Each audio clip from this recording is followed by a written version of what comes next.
하나님의 말씀 보겠습니다. 여호수아서입니다.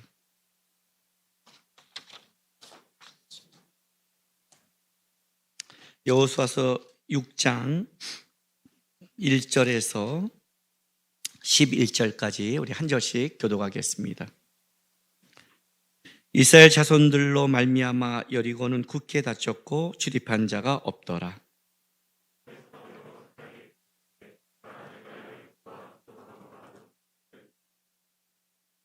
너희 모든 군사는 그 성을 둘러 성 주위를 매일 한 번씩 돌되 엿새 동안을 그리하라.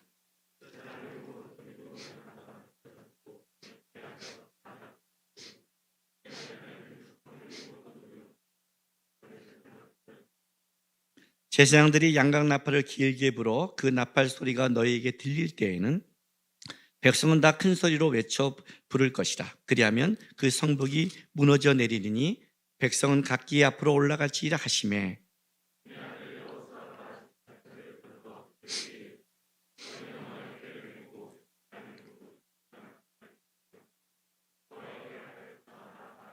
또 백성에게 이르되 나아가서 그 성을 돌되 무장한 자들이 여호와의 궤 앞에서 나아갈지니라 하니라.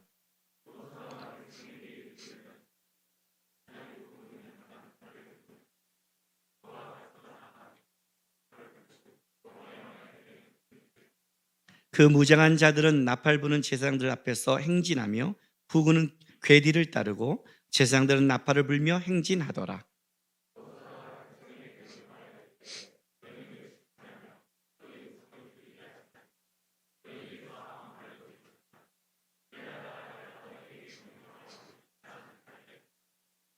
같이 있습니다.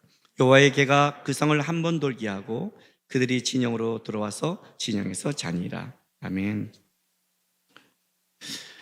우리가 지금 이 본 본문은 너무나 그 유명한 여리고성 전쟁입니다. 너무나 잘 알죠? 여리고성을 아이들한테 가르칠 때 이제 쭉 도는 것.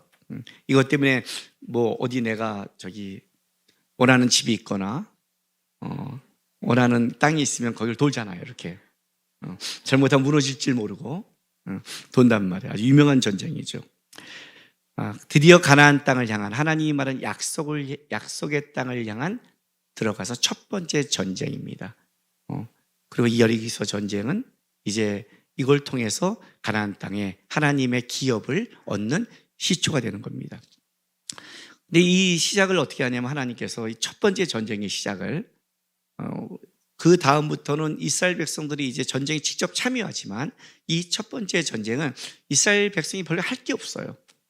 이 전쟁에 이 단단한 이 난공불락의 요새인 이 여리고성을 그들이 진군해서 싸워서 희생한 게 아니라 그냥 돌다가 외칠 때 소리 한번 외치고, 이 정도면 너무 쉽지 않아요, 전쟁이? 이 전쟁이 갖고 있는 상징성입니다. 왜냐하면 앞으로 너희가 수없이 이 전쟁을 해나갈 테지만 그 전쟁이 너희 힘으로 이 땅의 기업을 먹는 것이 아니라 하나님이 첫 번째 전쟁의 모습을 보여주고 나서 모든 것은 하나님의 은혜와 도움 없이는 할 수 없다는 것을 알려주기 위해서 이 첫 번째 전쟁의 시작은 하나님이 직접 관여하시는 겁니다. 그런데 이 전쟁을 시작할 때 아주 재미있는 그 말씀이 하나 있습니다. 바로 그 앞에 여호수아서 5장 13절부터 15절 보겠습니다. 여러분의 그 제목, 성경책 위에 조그만 소제목으로는 칼을 든 여호와의 군대 대장이 나타납니다. 여호수아가 여리고에 가까이 이를 때 눈을 들어 본즉 한 사람이 칼을 빼어 손을 들고 마주 서 있는지라.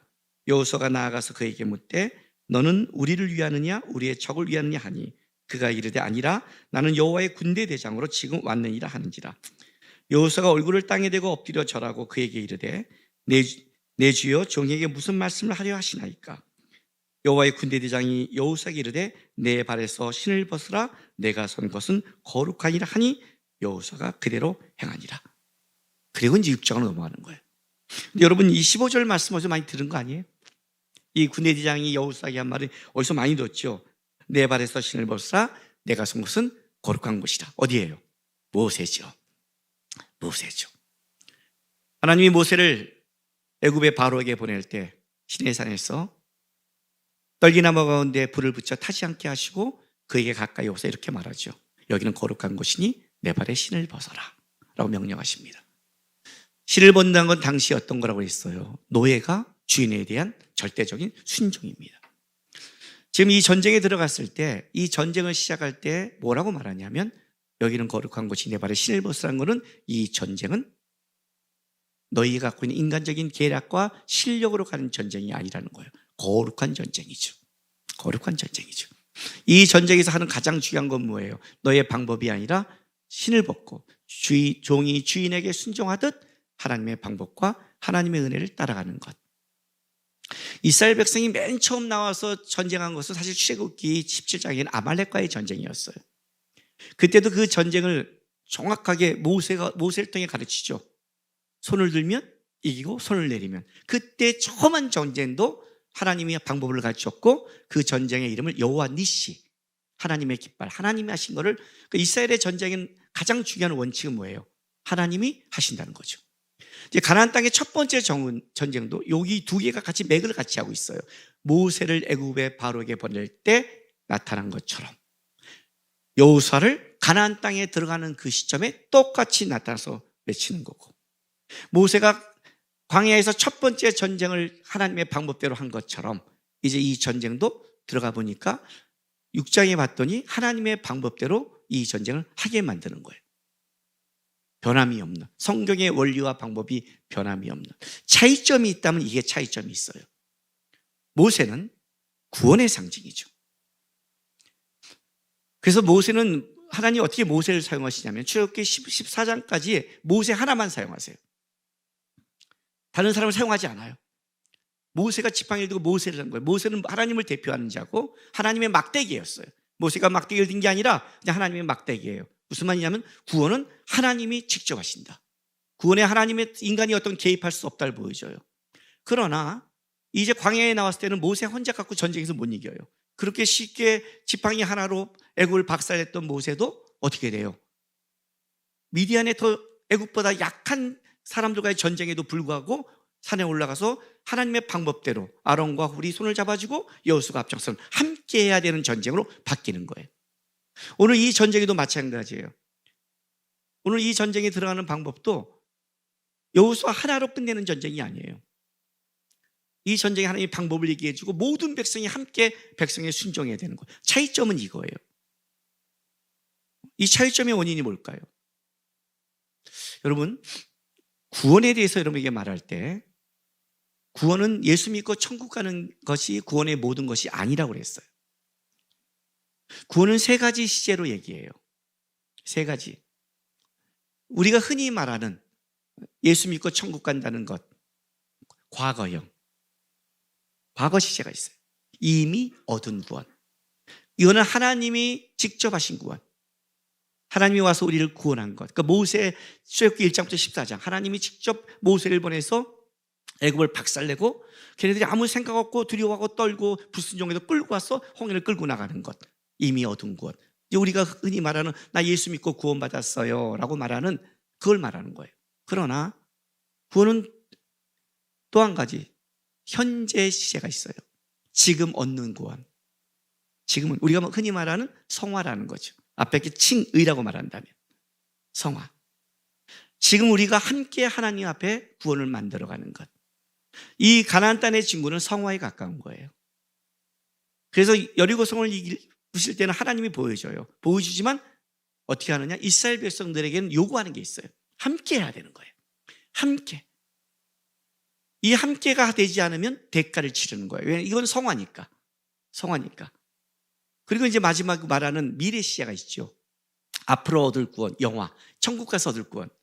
그렇다면 우리가 구원 그러면 어떤 걸 갖고 있냐면 내가 예수를 믿고 구원받고 지금 예수님 안에서 장성한 분량까지 자라는 지금 얻는 구원이 있는 거예요. 우리는 지금 이 여호수아가 가나안 땅에 진군하게 가는 이 전쟁에 참여한 게 여기에 더 맞는 사람이에요. 애굽에 있는 백성보다는 예수로 말미암아 구원을 얻었고 이제 천국 갈 때까지 우리는 이 땅에 전쟁을 하고 있잖아요. 그죠? 전쟁을 한다면 여러분이 이 여호수아가 끝나고 사사기에 딱 들어가자마자 어떻게 말씀이 바뀌냐면 그 전까지는 모세라는 지도자가 있었고 여호수아라는 지도자가 있지만 사사기에 들어가서는 지도자를 안 세워요. 왜 그런 줄 아세요? 각자 자기 지파가 얻은 땅을 자기네가 정복해야 돼요.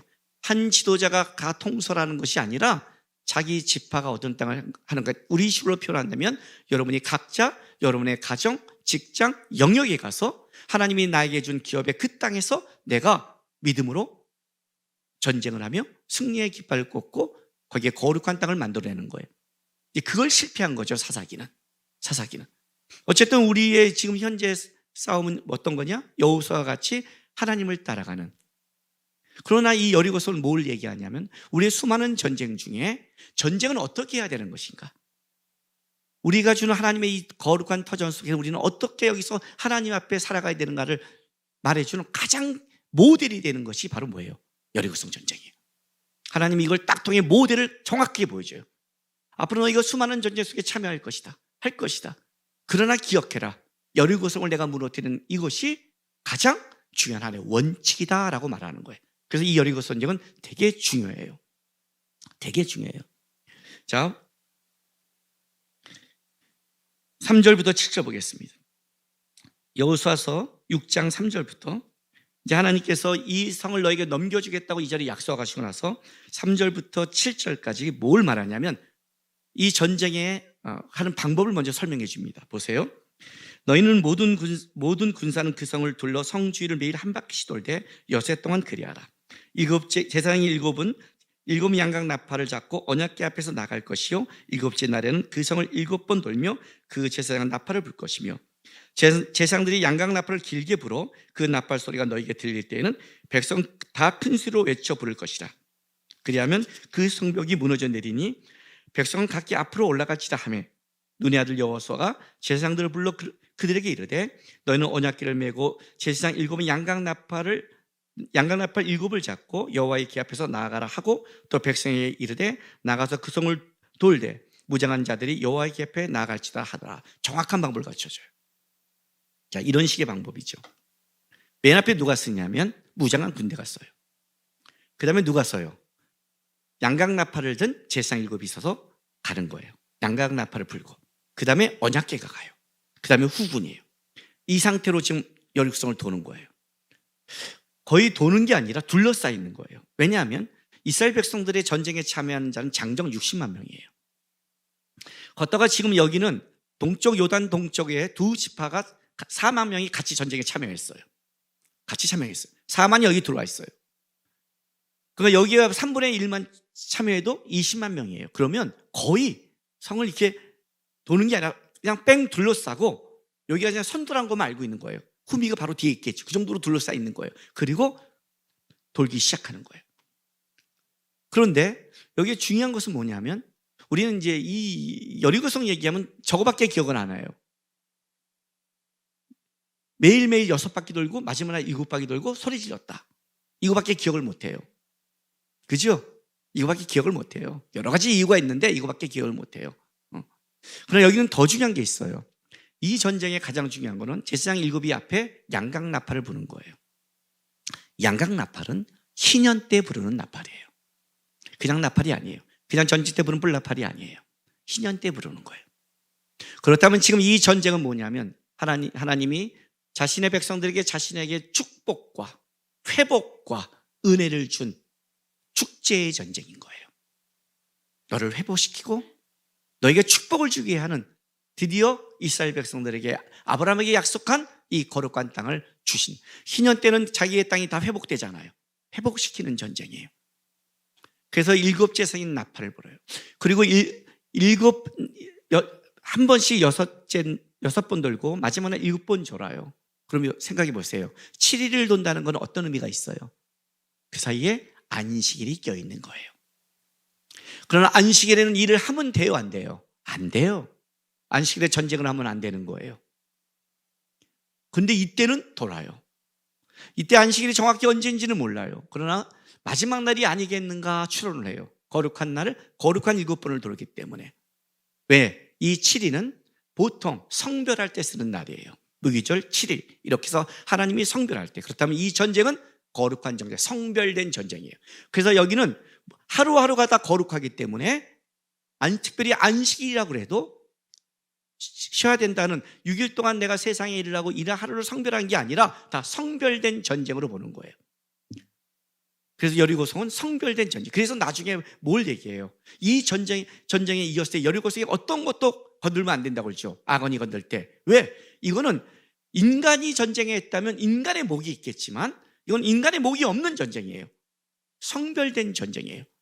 그래서 양강나팔 불고 이렇게 돌라고 그래요. 이건 이제 명령을 해요. 쭉 해서 돌아가요. 희년을 선포하는 거죠. 거룩한 전쟁으로. 그런데 이 전쟁에 가장 하나님이 성별되고 하나님이 하시는데 인간들에게 요구하는 가장 중요한 한 가지가 있어요. 10절 9절부터 읽어줄게요. 그 무장한 자들은 나팔을 부는 제사장들 앞에서 행진하며 후군은 궤뒤를 따르고 제사장들은 나팔을 불며 행진하더라. 여호수아가 백성에게 명령을 이르되 너희는 외치지 말며 너희 음성을 들리게 하지 말며 너희의 입에서 아무 말도 내지 말라.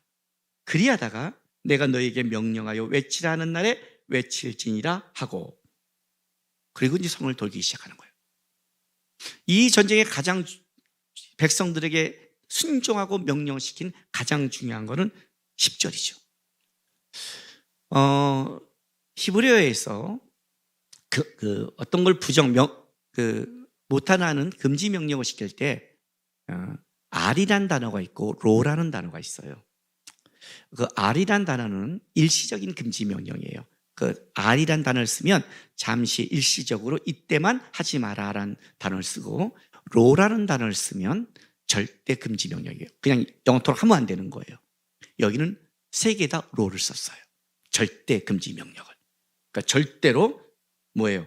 외치지 말며 너희 음성을 들리게 하지 말며 너희 입에서 아무 말도 내지 마라. 침묵이 강요된 전쟁이에요. 왜 그랬을까요? 왜 하나님이 이 전쟁을 시작했을 때 침묵을 얘기했을까요? 그래서 아주 재밌는 표현이 뭐냐? 외치지 말며, 이건 알겠죠, 그죠? 소리치지 말라는 거예요.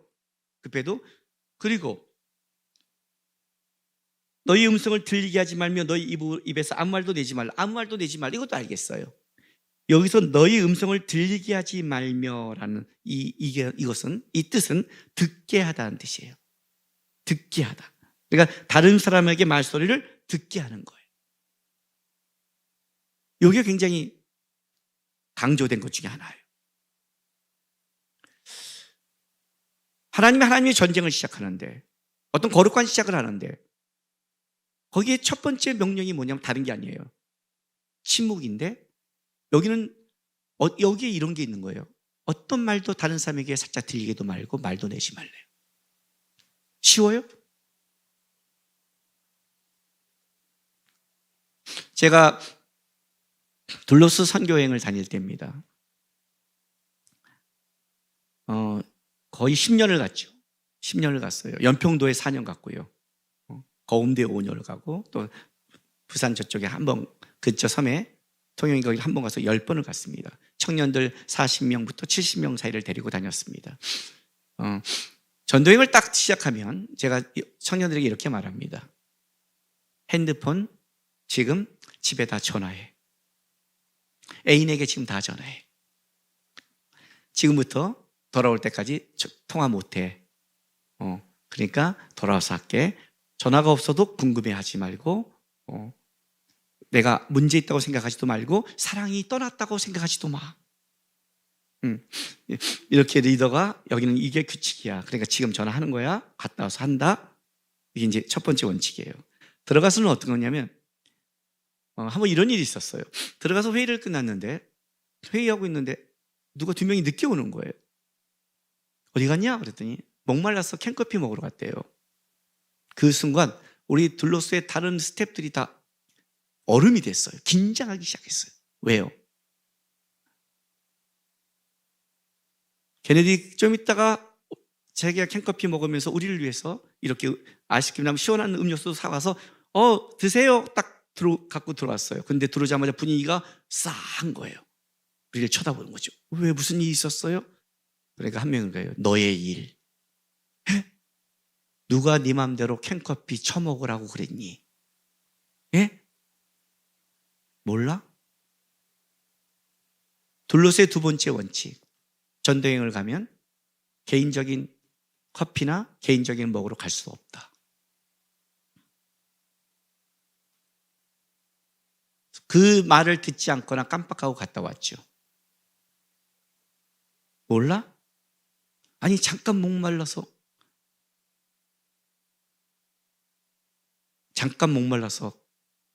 원칙을 깨요?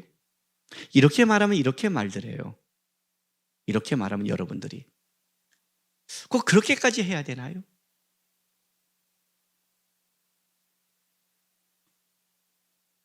우리도 다 큰 성인인데 성인이라고요. 여러분 성인이란 뜻이 뭔지 아세요? 성인은 그런 문제를 일으키지 않아요. 진짜 여러분이 성인일까요? 여러분이 요구하고 여러분이 원할 때는 어린아이가 되지 않나요? 내가 못 견디고 내가 하고 싶은 것에선 여러분이 다 부정적이지 않나요?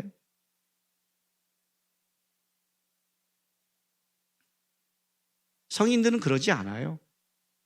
내가 성인이기에 한번 물어봅시다. 그래서 예배생활 잘하고 봉사 잘하고 잘 섬기고 집안에서 화평케 하며 잘 섬기고 헌금도 열심히 하고 성인답게 다 하십니까? 끝나고 다 봉사도 하고 다 하십니까?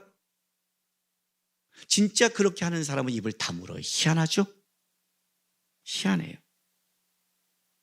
꼭 문제를 일으킨 사람, 말해서 나도 컸는데라고 말하는 사람들은 어떤 말을 하냐면 불평의 말이 나와요. 그게 분위기를 깨요. 우리는 못하게 돼 있어요. 왜냐하면 우리가 내려간 순간 모든 그 동네가 청년 40명, 60명, 70명이 내려오면 다 주목해요. 서울에서 봉사하러 왔다는 사람이 주목해요. 특별히 우리는 교회를 위해서 교회를 먼저 봉사하면서 전도하는 사람이기 때문에 예수 믿는 청년들이 내려왔던 걸 다 알아요. 개인적으로 먹고 왔다 갔다 하다 보다 하면 융지에 놀라운 똑같은 청년의 대접을 받을 때가 있어요. 그럼 어떻게 해야 돼요? 총무한테 얘기하면 돼요. 당이 떨어졌는데요. 캔커피 우리는 먹을 수 없나요? 하면 총무가 가서 한꺼번에 다 구입을 해요. 그게 성인의 방법이죠. 질서를 깨지 않는. 그게 성인의 방법이죠. 자기 개인의 의사에 맡기는 것이 아니라. 왜냐하면 그 40명의 청년 중에 한 명이 만약에 깨어있지 못하면 어떻게 돼요? 문제를 일으키잖아요. 그게 성인의 방법이죠. 나도 성인인데 말하면서 성인의 방법을 모르는 거예요. 이 말을 한번 알아들어야 돼요. 성인은 알아들어야 돼요. 그냥 딱 알아듣고 실수했구나 하고 왜? 전도여행에 집중할 수 있는 분위기를 만들어주는 게 거기 온 자의 책임이거든요. 지금 뭐 때문에 오고 내가 뭐를 가고 있고 뭘 살아가고 있는지를 모르는 거예요. 이게 분별력이라고 그래요. 제가 지난주에 이 할로윈에 대해서 어떻게 기독교인이 봐야 될까라고 설교를 했어요. 그죠? 20년 동안 우리 교회 20여 년 동안 설교하고 나서 최고의 칭찬을 받은 것 같아요. 우리 교회뿐만 아니라 밖에서도 카톡도 왔어요. 외국에서도. 목사님 감사합니다. 역시 짱이십니다. 별거 다 왔어요. 난 이렇게 칭찬받은 거 처음이에요. 설교하고. 이거보다 더 깊은 말씀을 받는데도 칭찬 이런 거죠. 목사님은 말씀 공부하는 거니까 왜 이렇게 나한테 요번에 칭찬을 했는가, 왜 이렇게 감사하다가 연락이 왔는가를 봤더니 이거 같아요. 이번 사태에 있어서 사람들이 어떻게 이거를 생각해야 될지 모르고 혼란스러운 이때 어떤 사람들은 안 된다, 심판이다. 어떤 사람들은 너무 우리가 기독교인이 너무 그렇다, 이거 좀 문화처럼 봐야 된다. 이 와중 속에 어떻게 할지 모를 때 제가 그 본 하나하나를 통해 한 것이 자기들에게 답을 얻었기 때문에 그런 것 같아요. 신앙의 가장 중요한 게 뭐라고 생각하세요? 여러분이 예수를 믿는데 가장 중요한 게 뭐라고 생각했어요? 여러분이 예수를 믿으면서 가장 많이 하는 기도 제목이 뭐세요? 분별력을 위해 기도하세요. 저는 그걸 위해 기도합니다. 하나님, 저는 나이가 들어도 분별력을 잃지 않는 목사가 되기 원합니다. 주님 가실 그날까지 야곱처럼 제가 야곱을 사랑한 이유가 거기 있다고 그랬죠. 저는 야곱을 사랑합니다. 편한 삶으로 따진다면 이삭이 편합니다. 한번 멋지게 순종 한번 하고 편하게 살았습니다.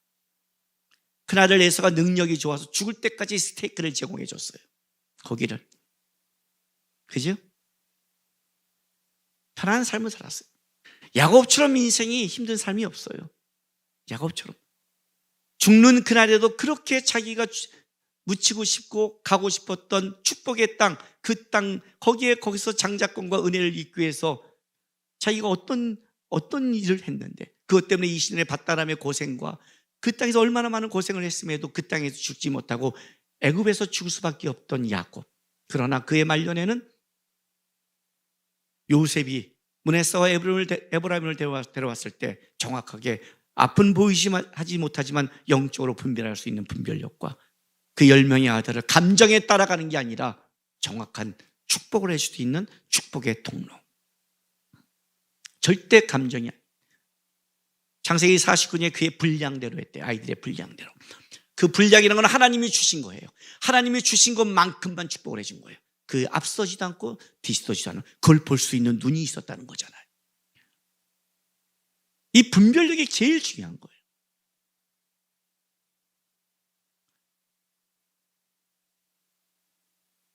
상담이 오면 저는 딱 전화 받자마자 뭐라고 한다고 그랬죠? 하나님, 분별할 지혜를 주세요. 누가 얘기를 할 때마다 제가 목사님 이런 일이 있는데 분별할 지혜를 주세요. 분별할 지혜를 주세요. 제가 얼마나 많은 사람을 만나 얘기할 때마다 기도하는 내용이 속으로 이게 첫 기도입니다. 어떻게 얘기하다 예수 믿는 친구를 만나거나 어떤 분위기가 막 복잡해지면 이거 어떻게 되지? 그러면 순간 저는 이렇게 기도합니다. 하나님, 분별할 지혜를 주세요. 분별할 지혜 주세요. 분별력이 떨어지기 한 그때부터 우리는 잘못된 인생과 잘못된 판단을 하게 됩니다. 어떻게 우리가 분별하며 살아갈 수 있을까요? 어떻게 우리가 하나님의 이 세상 속의 전쟁을 하나님의 뜻 가운데 살아갈 수 있을까요? 우리 전쟁은 여호와께 속한 것이니 이게 기독교의 전쟁의 정설입니다. 전쟁은 여호와께 속겠습니다. 우리의 싸움의 전쟁도 여호와께 속겠습니다. 우리의 힘과 우리의 능력으로 세상 전쟁을 이길 수 없습니다. 그러면 하나님이 우리의 인생을 끌어가시고 하신다면, 하나님이 우리 인생 속에 축복의 희년을 회복하신다면, 하나님이 우리에게 복을 우리가 어떻게 누릴 수 있고 하나님이 준 복을 우리가 차지할 수 있다면 그 방법은 뭐냐는 거예요. 우리의 준 삶의 영토에서. 이게 여리고성이 갖고 있는 첫 번째 전쟁이 갖고 있는 모델의 원칙이라는 거예요.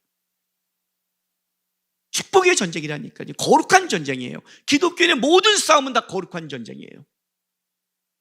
기독교인의 모든 삶의 터전은 하나님의 축복의 회복이에요. 양강나팔 불며 전쟁하고 나가는 거예요. 왜? 예수로 말미암아 우리는 회복됐잖아요. 회복됐잖아요. 우리가 가는 것은 뭐예요? 부정한 것이 우리로 말미암아 정해진단 말이에요. 우리가 아니라 예수가 우리를 통해 일하시는 거죠. 너희는 세상의 빛과 소금이라는 게 그거잖아요. 네? 우리를 통해 진짜 빛이 비춰진다는 거 아니에요. 우리를 통해 그리스도의 향기가 나온다는 거 아니에요. 우리 속에 그리스도의 편지가 읽혀진다는 거 아니에요. 그럼 어떻게 이 방법을 만들어 갈 수 있는가? 어떤 전쟁인가? 그 전쟁의 가장 중요한 원칙이 뭐냐면 하나님의 방법대로의 가장 중요한 원칙, 거기에 우리에게 요구하는 게 하나 있어요. 침묵하라예요. 침묵하라. 첫 번째 재미있는 표현이 뭐라고 했어요? 들리게 하지 말라. 저는 전도회를 가거나 둘러쓰나 일을 할 때 절대 넘어가지 않는 하나의 사람이 있습니다. 어떤 사람인 줄 아세요? 묘하게 말을 들리게 하는 사람입니다.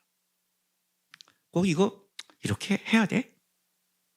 자기 혼자 하는 소리 같은데 묘하게 가는 실로 대시피가 살짝 가서 내 귀에서 딱 머물 만큼만 쭉 탁 끊어져요. 아주 고도의 내공과 실력이 있는 사람입니다. 한두 병 커피 가서 먹는다고 해서 큰 문제가 될까? 불러서 말하자니 쫀쫀한 것 같고, 지나가는 말 해서 안 했는데 그러면 증거 찾기도 힘들어 죽겠는데, 진짜 참 어려운 사람이에요. 두 번째는 어떤 사람이냐면 같이 말할 때 묘하게 예의적이고 합리적이고 신사적으로 말하는데 묘하게 부정적으로 말해요. 그냥 좋게 말하는데 그건 안 되지. 그러면 왜 이렇게 화를 내세요? 이렇게 꼭 그냥 말할 수도 있잖아. 이런 분위기를 만든 이 두 가지 종류가 가장 무서워요. 들리게 하지 마라. 들리게 하지 마라. 여러분, 전쟁의 도입니다. 하나님의 말씀을 따라가고 있습니다. 그죠? 자, 이런 말이 들리면 어떻게 될까요? 어떻게 될까요? 여기서 이 침묵하라는 것은 침묵이 목적이 아닙니다, 여러분. 입을 다물라가 목적이 아닙니다. 전도연계에서 캔커피를 먹지 말는 건 캔커피 안 사 먹는 게 목적이 아닙니다. 뭐가 목적이에요? 집중하라는 게 있습니다. 침묵을 시킨 이유는 돌면서 너의 말하고 너의 생각을 하면서 부정적 분위기를 만들지 말고 하나님이 이 전쟁에 원하실 때 하는 하나님의 방법에 집중하는 겁니다. 집중하려면 침묵시켜야 되거든요. 오늘 제가 본문 제목을 이렇게 말했습니다. 침묵할 때와 외칠 때. 여호수아가 그렇게 말합니다. 6일 동안 침묵해라. 내가 외치라 할 때 외쳐라요. 그럼 어떻게 돼요? 외치라 할 때를 집중해야 될 거 아니에요. 입만 담은 게 끝이 아니잖아요. 그렇지 않아요? 그때를 집중해야 되잖아요. 여호수아가 외쳐 할 때 그걸 집중해야 듣고 있잖아요. 침묵하랴. 입 다물고 자. 여러분 행군해봤어요? 저는 행군해봤어요. 한 번은 제일 많이 한 게 얼마큼 했냐면 2박 3일 하는 거였어요. 군장 메고 하는 게 있어요. 와, 걷는데 행군할 때 딱 어디 보냐면요, 앞사람 워커만 봐요. 그리고 밤에 너무 졸려서 앞사람 워커에 끈을 갖다 대서 손목에 묶었어요. 이렇게 가다 이렇게 걷는데 졸음이 오는 거예요. 딴 데 가면 안 되잖아요. 야, 끈주 묶어갖고 앞에 가는데 쫄다 보니까 그게 가능하단 말이에요. 묶어갖고 이렇게 하면서 걷는 거예요. 앞만 보고 걷는 거예요. 여러분, 그걸 둘러싸고 침묵하며 걷는 게 쉽다고 생각하세요? 가다마자 툭 가면 어이구, 아무 소리도 내지 말랬는데 어이구, 아니 어이구도 못 내? 야, 맞았어. 이리 와. 야, 너 좀 밖으로 나가. 안 돼. 조용히. 그것도 내면 안 돼요. 왜? 아니 지금 이제 나가는데 난 도와주기로 했는데. 수많은 상황이 얼마나 많이 벌어진 줄 알아요? 여러분의 삶에, 여러분의 상황 속에 수많은 상황이 얼마나 많이 벌어진 줄 아세요? 마음을 뺏어갈 일이 얼마나 많이 벌어진 줄 아세요? 그 많은 군인들이 매일 그렇게 돌고 도는데 말하고 싶은 내용, 얘기하고 싶은 내용이 얼마나 많은 줄 아세요? 그게 뭘 만들어낸 줄 아세요? 그 그게 이걸 만들어낸 거예요. 야, 그래. 자, 우리 다 같이 한번 얘기해 볼까요, 전부? 야, 그래. 한번 해보세요. 해보세요, 빨리요. 이 느껴요? 이 웅성웅성이? 나는 야 그래지만 이것이 웅성웅성해지는 거예요. 그 다음부터 분위기가 깨져요. 그 다음은 불평이 나와요. 꼭 이렇게 해야 돼? 우리가 하나님의 방법과 하나님의 것을 따라갈 만한 실력이 없는 거예요. 그때 외친 게 여리고성이 무너지리라고 누가 생각을 하겠어요? 이런 전쟁의 방법을 어떻게 인간의 머리가 계획하겠어요? 여러분 인생 속에 하나님의 축복을 여러분의 머릿속에 어떻게 있겠어요? 그런 건 없는 거예요. 그러기 위해서 뭘 해야 되냐면 침묵하고 하나님이 나에게 준 길에 집중하는 싸움을 하라는 거예요. 집중하려면 입을 다물어야 돼요. 그 입이 뭘 만들어냈냐면 하나님께 집중하는 걸 깨게 만들어요. 그래서 저는 전도여행을 할 때 어떻게 하느냐면 다 불러요. 먼저요. 영적 분위기를 잡아요. 다시 한번 설명해요. 가면 안 된다. 개인적인 행동 안 된다. 핸드폰 안 된다. 압수. 갈 때 준다. 지금 얘기해라. 불평할 사람. 지금 질문해라. 질문해요. 이렇다 설명해줘요. 그거 죽어도 아닌데요. 그럼 핸드폰 줘요. 올라가라. 서울로. 거기서 다 끝내요. 그리고 나서 제가 어떤 사람을 가장 많이 잡냐면 들릴락 말락 하는 사람이에요. 차라리 이건 아니잖아요. 불평한 사람은 화내지 않아요. 불러요. 설명을 해줘요. 걔는 용기라도 있는 거예요. 아니면 그잖아요. 가장 못된 사람이 뭐냐면 들락 말락하게 말하는 사람이에요. 그래서 계속 이상한 마인드를 흘려보내요. 저는 아주 딱 그 소리가 들리면 불러요. 아니 제가 혼자 뭐라고 말하는 줄 아세요? 갈 때까지 내 눈치 봐. 어떤 소리도 내게 들리게 하지 말고 다른 사람을 통해서 들리게 하지 마. 어떤 소리 너 들리게 하면 너는 그 자리에서 질이야. 그냥 내 눈치 봐. 무섭죠? 왜냐하면 그런 사람이 가장 무서우니까요. 들릴락 말락하게 말하고 불평을 신사적으로 하는 사람. 신사적으로 하는 사람. 죄를 신사적으로 버티는 사람. 이게 제일 무서운 거예요. 이게 하나님께 집중 못하게 만들어요. 자기도 집중 못하고 남도 집중하게 하지 못하게 만드는 거예요. 실제적으로. 그게 분별력을 상실시켜요. 분별력을. 하나님의 거룩한 전쟁이잖아요. 우리 인생은 하나님의 거룩이야. 그럼 거룩이 쉽나요?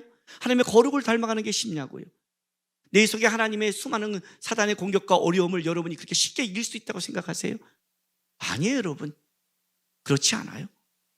그래서 신앙 경건의 시작과 경건의 끝은 입과 입이에요. 경건의 시작은 입의 침묵이고 경건의 끝은 하나님의 거룩함을 전파하는 거예요.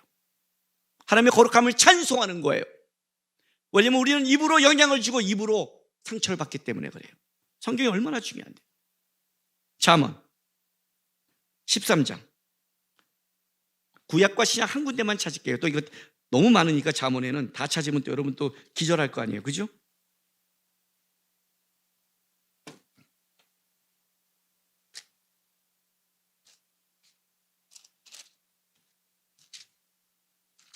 (13장) 1절에서 3절.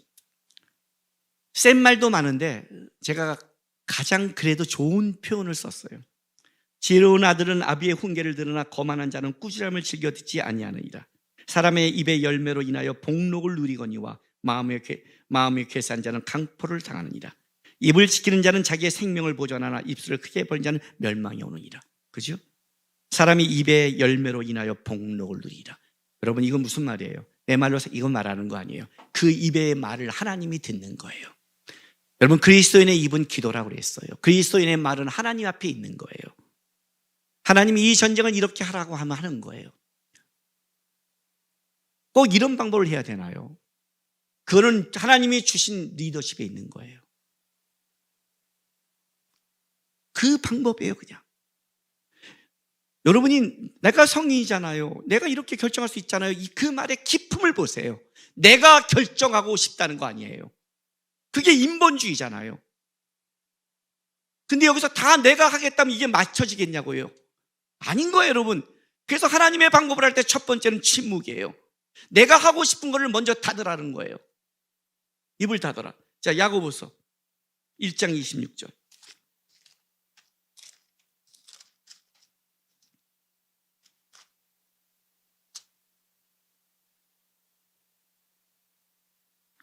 신약성경 372쪽. 누군지 스스로 경건하다 생각하며 자기 혀에 재갈을 물리지 아니하고 자기 마음을 속이면 이 사람의 경건은 헛된 것이라. 이 재갈은 이게 아니죠. 자갈 갖다 입에 물리라는 게 아니에요. 말이 이렇게 말을 끌어갈 때 말에 입에 물리 이렇게 하는 걸 재갈이라고 그래요. 주인의 말에 순종하는. 경건은 하나님의 뜻과 하나님의 방법을 따라가는 게 경건이죠. 여기서 하나님이 뭘 요구하시나, 하나님이 어떤 말을 요구하시나, 어떻게 말하시나, 그걸 요구하는 거예요. 사단이 하와를 유혹할 때가 얼마나 합리적인 방법으로 유혹한 줄 아세요? 얼마나 조용히 얘기한 줄 아세요? 얼마나 신사적으로 얘기한 줄 아세요? 하와로 생각하게끔 유도했어요. 그게 중요한 게 아니에요. 나의 말의 투와 나의 말의 것이 부정을 만들어내는 게 중요해요. 굉장히 중요한 거예요. 이것부터 경건이 시작돼요. 이걸 지키지 못한 사람의 경건과 이걸 지키지 못한 사람은 자기 중심에서 벗어나지 못해 분별력이 상실되기 시작하는 거예요. 분별력이 상실. 하나님께 집중하지 못해요. 이게 문제예요.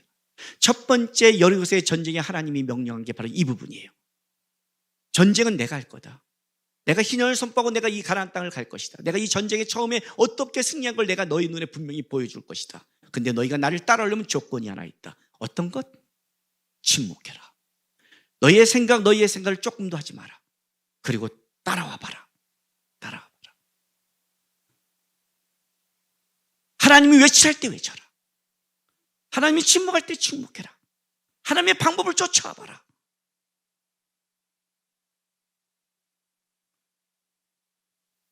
오늘날 수많은 문화와 인본주의 시대에 어떤 일이 벌어졌냐면 우리는 우리 개인의 중심의 말로 하는 것이 너무나 문화화됐습니다.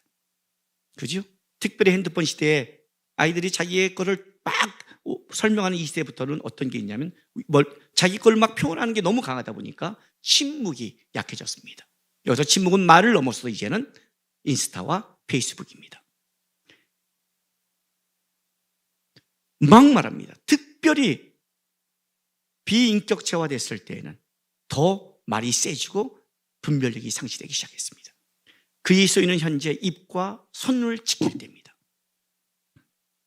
먼저 하나님 앞에 경건하고 하나님 뜻을 분별하고자 한다면 여러분이 쉽게 말하고 쉽게 쓰기 전에 먼저 하나님께 집중하십시오. 먼저 묵상하세요. 저는 뭔가를 분별하고 뭔가를 생각해야 될 때 뭘 하냐면 먼저 입을 다물고 하나님의 말씀에 집중합니다. 하나님은 이걸 어떻게 보시는가? 하나님은 할로윈을 어떻게 보실까? 말씀은 뭐라고 하고 있는가? 먼저 집중해야 분별력이 생기는 거예요. 내가 어떤 걸 건의하고 싶은 게 이렇게 말하면 이렇게 말하는 사람이 있어요. 또 나가면서 말도 하지 말라는 거구만. 들량 말라가게 또 주님교회는 요만큼 말해도 뒤져 이렇게. 혓바닥을 뽑을까요? 건의하지 말라고요? 아니요. 말했죠? 우리가 성인인데 캔 하나 못 먹어요? 이렇게 말하는 사람이 있는 반면에 그래도 전도역인데 간식을 먹어야 되는데 방법은 없겠습니까? 이렇게 말하는 사람이 달라요. 말해. 몇 번이면 돼? 3번이요. 3번 총무 커피 뭐 해줘. 방법을 만들어가는 사람과 진짜 그렇게 긍정적으로 말하는 사람과 알잖아요. 여러분이 그 말의 입술이 부정적이며 불평이며 알잖아요. 이게 그냥 입 다물란 말이 아니라는 걸 알잖아요.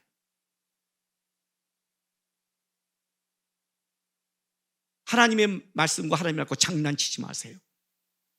그런 거 말하는 거 아니에요. 건의하고 만들어가고 하는 사람들은 달라요. 하나님 앞에 달라요. 그런 게 교회예요.